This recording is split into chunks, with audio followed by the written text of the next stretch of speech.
నిద్ర మరియు mental health.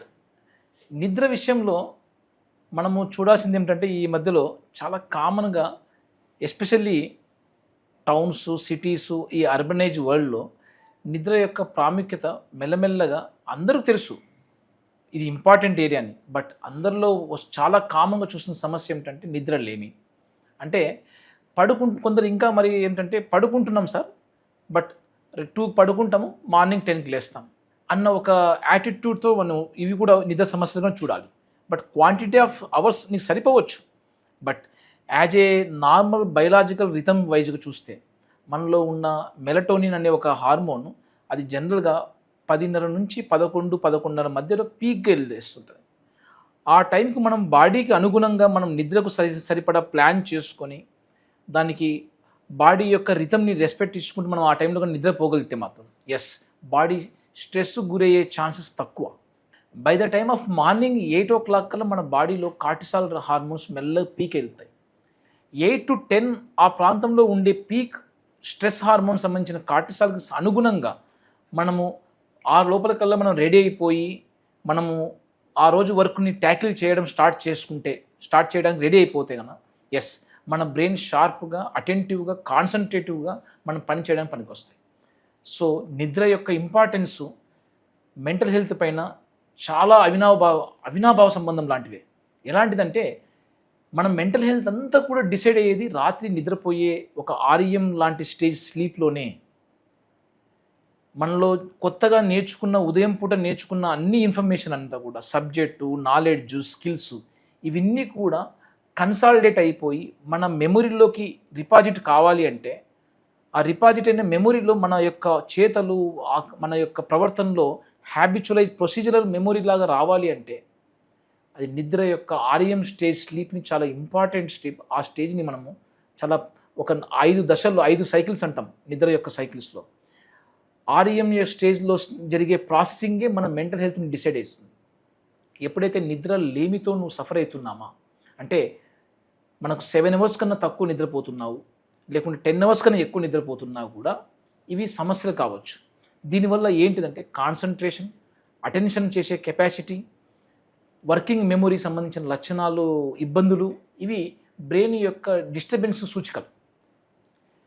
ఎప్పుడైతే నిద్ర లేమితోటి దీర్ఘకాలికంగా బాధపడితే ఆ వ్యక్తిలో జనరల్గా డిప్రెషను, యాంగ్జైటీ అయ్యే ఛాన్సెస్ 4 నుంచి 8 రెట్లు ఎక్కువ అండి. నిద్ర లేమితో బాధపడుతున్న వాళ్ళలో సర్వే చేసుకుంటే 4 నుంచి 6 రెట్లుగా హార్ట్ రిలేటెడ్ ఇన్సిడెంట్స్ కానీ, లేకుంటే బీపీ, షుగర్ లాంటి దీర్ఘకాలిక ఇన్ఫ్లమేటరీ కండిషన్స్ కానీ వచ్చే ఛాన్స్ ఎక్కువ. ఇమ్యూనిటీ సిస్టమ్ పైన నిద్ర యొక్క క్వాలిటీ హైలీ ఇంపాక్ట్ ఉంటుందండి. స్ట్రాంగ్గా నిద్రపోయి ఒక డీప్ సాటిస్ఫాక్షన్తో లేసే వాళ్ళ యొక్క ఇమ్యూనిటీలో మెమొరీ సెల్స్ చాలా యాక్టివ్గా ఉంటాయి. అంటే బయట నుంచి వచ్చే వైరస్, బ్యాక్టీరియా వాటిని ఫైట్ చేయగలిగే ఇమ్యూన్ సెల్స్ చాలా యాక్టివ్గా పోరాడగలుగుతాయి. సో మీకు వ్యాధి నిరోధక శక్తి పెరగడంలో కూడా నిద్ర యొక్క పాత్ర ఉంది.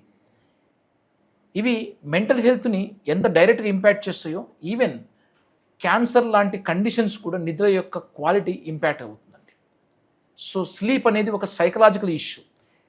స్లీప్ యొక్క క్వాలిటీతోటే నీ యొక్క మైండ్ సెట్ యొక్క స్టేటస్ని, సైకియాట్రిక్ కండిషన్ యొక్క స్టేటస్ని మనం డిసైడ్ చేయొచ్చు. ఎంత క్వాలిటీగా, ఎంత క్వాంటిటీ, సాటిస్ఫాక్షన్, క్వాలిటీ ఈ 3 పారామీటర్స్ మనం చూడగలిగితే నిద్రని స్ట్రాంగ్గా మనం ఒక సాటిస్ఫాక్షన్ లెవెల్ తేవగలిగితే మాత్రం సైకలాజికల్ హెల్త్ని మనం కాపాడుకోవచ్చు. ఎప్పుడైతే ఇవి డిస్టర్బెన్స్లో ఉంటాయో మన యొక్క బాడీ పైన ఫిజికల్గా, సైకలాజికల్గా అండ్ న్యూరలాజికల్గా ఇవి ఇంపాక్ట్ చేయడం స్టార్ట్ చేస్తాయి. సో నిద్రను మనం ఎప్పటికి కూడా ఇంపార్టెన్స్ ఇవ్వాలి. ఎలాంటి ఇంపార్టెన్స్? నీట్గా తీసుకునే ఇంపార్టెన్స్ ఇవ్వాలి. నిద్ర పోవడానికి ఒక 1 hour 2 hours ముందు హెవీ జిమ్ వర్కౌట్లు చేయమాకండి. కనీసం ఒక 5 to 6 hours prior to your sleep heavy workouts, night time gym activities don't advise by the doctor. రెండోది కాఫీ, టీస్ ఒక 4 నుంచి 6 గంటల ముందుగానే, పడుకోవడానికి ముందుగానే స్టిమ్యులేట్ చేసే మన పానీయాలు అంటే ఏమంటే టీ, కాఫీ, డ్రగ్స్ ఇలాంటివి మనం అవాయిడ్ చేయడం ఇంపార్టెంట్. నిద్ర కోసం మనం ఆల్కహాల్ను, గాంజాను మనము అడాప్ట్ చేసుకుంటే మాత్రం మీరు పప్పులో కాలేసినట్టే. ఎందుకంటే ఇనిషియల్ ఫేజ్లో ఆల్కహాల్ నిద్రకు ముందుగా ప్రోన్ చేసినట్టే ఉంటుందేమో కానీ బట్ టర్మినల్ స్లీప్ అంటాం, అంటే సెకండ్ హాఫ్ ఆఫ్ స్లీప్ చాలా డిస్టర్బ్ అయిపోతాయి. దానివల్ల వీళ్ళు స్లీప్ ఫ్రాగ్మెంటేషన్ ఎక్కువ ఉంటాయి. అంటే మధ్య మధ్యలో మేలుకోవడము, 3కే 4కే నిద్ర మేలుకొని తర్వాత క్వాలిటీ నిద్ర రాకపోవడము, ఇవి ఆల్కహాల్ వల్ల చాలా తరచుగా చూస్తుంటాం. ఇంకా ఇంపార్టెంట్గా చెప్పాలంటే మనము ఇవి నిద్ర యొక్క ఇంపాక్ట్ డైలీ ఆ వ్యక్తి యొక్క జీవితంలో కాక క్వాలిటీ ఆఫ్ వర్క్లో కూడా డిసైడ్ అవుతుందండి. అంటే రాను క్రానిక్ నిద్ర లేమితోటి మన వర్క్ అవుట్పుట్ తగ్గిపోతుంది, మెమొరీ డిస్టర్బెన్స్ రావడం జరుగుతూ ఉంటుంది.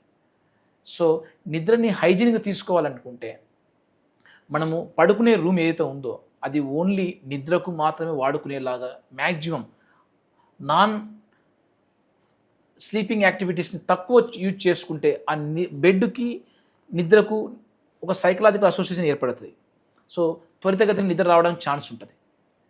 లైట్స్, ఎన్విరాన్మెంటు, ఎయిర్ ఫ్లో, ఇది నిద్రకు వచ్చే టైంలో కొద్ది కంఫర్ట్గా పెట్టుకోవడం ఇంపార్టెంట్.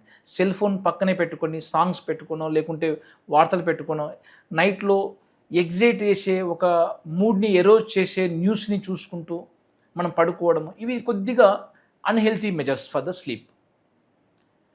నీకు ఎప్పుడైతే మార్నింగ్ టైంలో ఒక టైం ఫిక్స్ చేసుకొని మనం లేయడం అలవాటు చేసామనుకోండి, స్లీప్ హైజీన్లో చాలా ఇంపార్టెంట్ ఫ్యాక్టర్ అది.